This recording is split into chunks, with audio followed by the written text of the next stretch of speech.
But ಯಾವುದೇ ತರದ ಸಮಸ್ಯೆ ಇದ್ರೂ it is curable.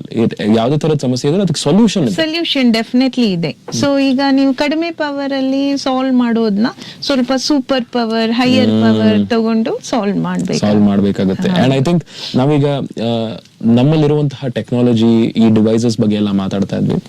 How important are these devices and ಹೆಂಗೆ ಯಾವ ತರದ ಚೇಂಜ್ ಗಳು ಬಂದಿದೆ, ಹೇಗೆ ಎವಾಲ್ವ್ ಆಗಿದೆ ನಮ್ಮ ಈ ಟ್ರೀಟ್ಮೆಂಟ್ ಗಳು ಅಂತ?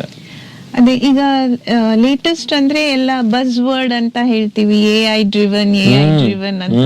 ಸೊ ಹಿಯರಿಂಗ್ ಏಡ್ ಒಳಗಡೆನು AI ಡ್ರಿವನ್ ಇದೆ. AI ಡ್ರಿವನ್ ಅಂದ್ರೆ ಏನು ಅಂದ್ರೆ ಆಟೋಮ್ಯಾಟಿಕ್ ಆಗಿ ಇದರಲ್ಲಿ ಡಿಫ್ರೆಂಟ್ ಮೈಕ್ರೋಫೋನ್ಸ್ ಇರುತ್ತೆ. ಇವಾಗ ನಾವು ಈಗ ಮೈಕ್ರೋಫೋನ್ ಯೂಸ್ ಮಾಡ್ತಾ ಇದೀವಿ. So this is like directional microphone. ಆಮೇಲೆ omni directional microphone. So tri mic system ಆತರ. ಈಗ just like how your surround sound system works, ಅದೆಲ್ಲ ಈ ಚಿಕ್ಕ ಡಿವೈಸ್ ಒಳಗಡೆ ಇರುತ್ತೆ. So exactly. ಸೊ ಇದನ್ನ ಆಟೋಮ್ಯಾಟಿಕ್ ಆಗಿ ಯಾವ ಮೈಕ್ ಈ ಸಿಚುವೇಶನ್ ಗೆ ಆಕ್ಟಿವ್ ಆಗ್ಬೇಕು ಅದನ್ನ the AI driven hearing aids will automatically change from 360-degree angle to a directional 60-degree angle. Why means at home 360 will be useful, but when you're ಮದ್ವೆ ಮನೆಗೆ ಅಥವಾ ರೆಸ್ಟೋರೆಂಟ್ ಇಂಥ ಕಡೆ ಹೋದಾಗ ಎಲ್ಲಾ ಗದ್ಲು ನಮ್ಗೆ ಕೇಳೋ ಅವಶ್ಯಕತೆ ಇಲ್ಲ. ನಮ್ ಮುಂದೆ ಯಾರು ಮಾತಾಡ್ತಿದ್ದಾರೆ ಅದು ಕೇಳಿದ್ರೆ ಚೆನ್ನಾಗಿರುತ್ತೆ ಅಂತ. So that time this shift will happen by it self naturally.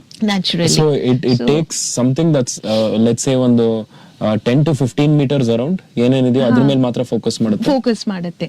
So that's called directional microphone. ಮತ್ತೆ ಈಗ ಕಾನ್ಸ್ಟೆಂಟ್ ಆಗಿ ಒಂದು ನಾಯ್ಸ್ ಬರ್ತಾ, ಈಗ ನಾವು ಕಾರಲ್ಲಿ ಹೋಗ್ತಾ ಇದ್ರೆ ಕಾರ್ದೇ ಒಂದು ಹಮ್ಮಿಂಗ್ ಸೌಂಡ್ ಬರ್ತಾ ಇರುತ್ತೆ, ಅಥವಾ AC ಹಮ್ಮಿಂಗ್ ಸೌಂಡ್. ಸೊ ಇಂಥ ಕಾನ್ಸ್ಟೆಂಟ್ ನಾಯ್ಸ್ ನ ಆಟೋಮ್ಯಾಟಿಕ್ ಆಗಿ ಡಿಟೆಕ್ಟ್ ಮಾಡಿ ಅದನ್ನ it will reduce, like your noise reduction headphones ಇದೆಯಲ್ಲ. ಸೊ ಆ ತರ ಹಿಯರಿಂಗ್ ಏಡ್ಸ್ ಅಲ್ಲೂ ಕಾನ್ಸ್ಟೆಂಟ್ ನಾಯ್ಸ್ ನ ರೆಡ್ಯೂಸ್ ಮಾಡೋ ಯಾವ್ದು ಕ್ಯಾನ್ಸಲ್ ಮಾಡಬೇಕು, ಯಾವ್ದು ಇಟ್ಕೋಬೇಕು ಅಂತ ಸಿಗ್ನಲ್ ಟು ನಾಯ್ಸ್ ರೇಷಿಯೋನ ಮ್ಯಾಕ್ಸಿಮಮ್ ಮೇಂಟೈನ್ ಮಾಡಕ್ಕೆ ತುಂಬಾ ಆಟೋಮ್ಯಾಟಿಕ್ ಪ್ರೋಗ್ರಾಮ್ಸ್ ಇದೆ. I am sorry to say this, but regular hearing ಗಿಂತ ಬೆಟರ್ ಹಿಯರಿಂಗ್ ಟೆಕ್ನಾಲಜಿ ಇದೆ ಇಲ್ಲಿ. ಡೆಫಿನೆಟ್ಲಿ ತುಂಬಾ ಜನ ಹೇಳ್ತಾರೆ ಈಗ ನಮ್ಮ ತಾತಾನೇ ನಮ್ಗಿಂತ ಚೆನ್ನಾಗಿ ಕೇಳಿಸ್ಕೋತಾರೆ ಅಂತ. My God. But I